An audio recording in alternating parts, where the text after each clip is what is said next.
오늘은 미적분과 통의 기본 접선의 방정식하고 사실은 수투에서도 접선의 방정식 나오기 때문에 개념은 똑같이 설명을 하고 문제풀이만 따로 한번 해보도록 하겠습니다.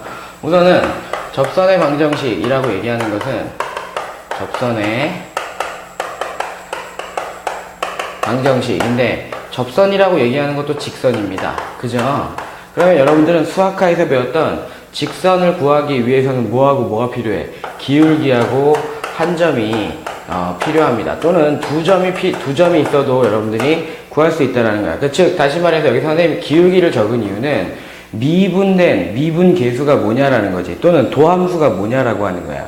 그 점, 어떤 미지의 한 점에서의 기울기지. 그지? 그래서 y는 fx라고 얘기하는 함수가 있는데 얘가 미분 가능하다 라고 얘기하게 되면 여러분들 머릿속에 아이고 연속입니다 라고 하는 것도 반드시 들어와 있어야 돼. 그지? 미분 가능한 함수라고 얘기할 때 x는 a에서의 미분 계수는 y'이라고 놓고 걔를 f'x라고 얘기할 수 있지만 x는 a에서의 미분 계수니까 a라고 놓을 수가 있지. 그지? 그럼 얘가 뭐야? 얘가 x는 a 점에서의 기울기라고 하는 거야. 그지? 그런 다음에 여러분들이 x는 a라고 얘기하는 것을 알고 있다면 a점, 그러니까 도형 위의 점, 함수 위의 점을 알고 있다면 여러분들 그 함수 값은 fa라고 얘기하는 걸 알 수 있잖아. 그지? 그래서 여러분들 기울기도 알고 한 점도 알고 있기 때문에 우리가 미분을 할 수 있다면 접선의 방정식 또는 직선의 방정식을 바로 구할 수 있다는 거지. y-fa라고 얘기하는 것이 f'a의 x-a다 라고 하는 것으로 바로 찾아낼 수가 있다 라고 생각하시면 돼요. 그러니까 이것이 우리가 미분 계수가 곧 뭐라고? 직선에서의 기울기다. 근데 우리가 어떤 곡선 위에서의 한 점이 주어졌다면 그 한 점에 대한 접선의 방정식은 너무나 쉽게 구할 수 있다. 그 다음에 이제 배웠던 것들을 그대로 구하게 되면 f'a라고 얘기하는 건 탄젠트 세타라고 얘기해서 기울기죠. 이 세타가 의미하는 게 뭐지? x축과 양의 방향으로 이루는 각도에 대한 값으로 탄젠트 세타라고 하는 건 기울기를 의미하고 있다라고 생각을 하시면 돼요.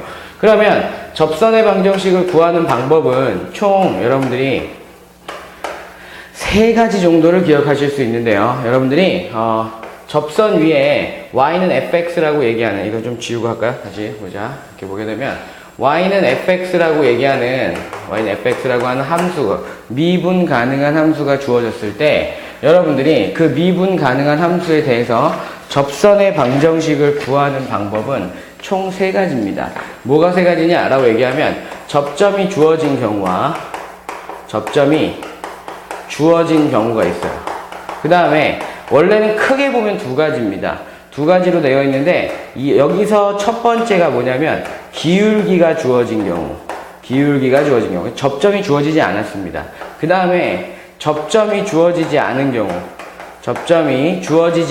경우에 대해서 기울기가 주어졌는데 여기서는 접점 이외에 곡선 밖에 한 점이 주어진 경우로 나타날 수 있습니다. 그래서 여기서 접점을 x1, y1이라고 얘기한다면 여러분들은 이 점이 곡선 위의 점이니까 여러분들이 표시할 때 y-y1은 우리가 기울기를 뭐라 그랬어? 프라임이라고 그랬잖아. 그래서 y 프라임이라고 얘기하는 것이 f 프라임 x라는 걸 알고 있으니까 여기다 집어넣으면 되겠지.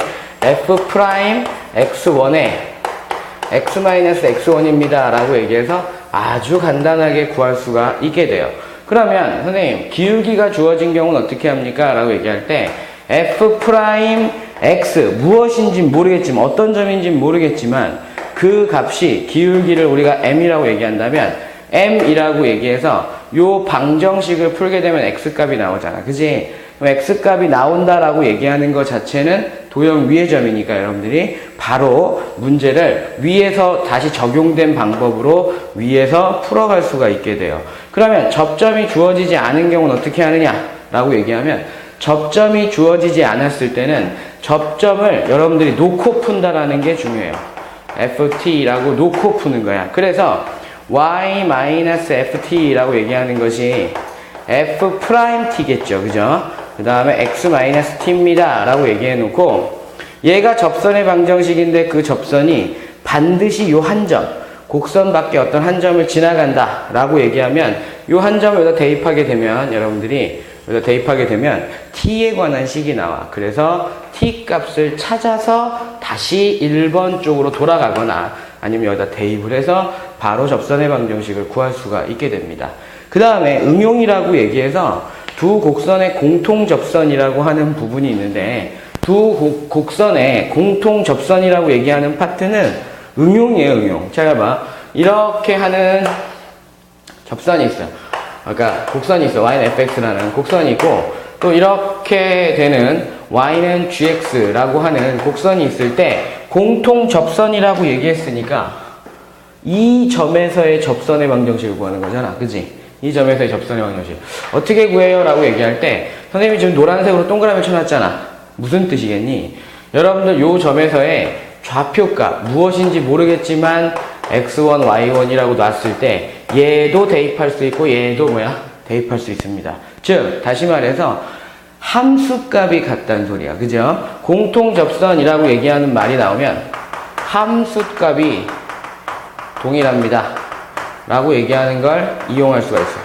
또 뭐가 있어? 이 점에서의 기울기도 어때? 같지? 그래서 미분계수의 값도 동일합니다 라고 하는 것을 이용할 수가 있다라는 것을 착안하시기 바랍니다. 즉 그러면 두 개의 조건이 나오기 때문에 반드시 미지수는 몇 개 나오겠니? 구하려고 하는 미지수는 두 개가 나온다라고 하는 것을 생각하시면 되겠습니다. 근데 여러분들이 접선의 방정식 그러면 접선만 구하려고 애를 쓰는데 원리는 딱 하나야. 접선도 직선이야. 그렇기 때문에 기울기와 한 점이 반드시 주어지게 되어 있고 없으면 놓고 푼다라는 것만 기억하신다면 문제를 풀어가는데 크나큰 어려움은 없을 겁니다. 아시겠죠? 그래서 지금부터는 먼저 문과용 문제를 먼저 풀어보고요. 그 다음에 이과 문제, 수투 문제도 같이 한번 풀어보도록 하겠습니다.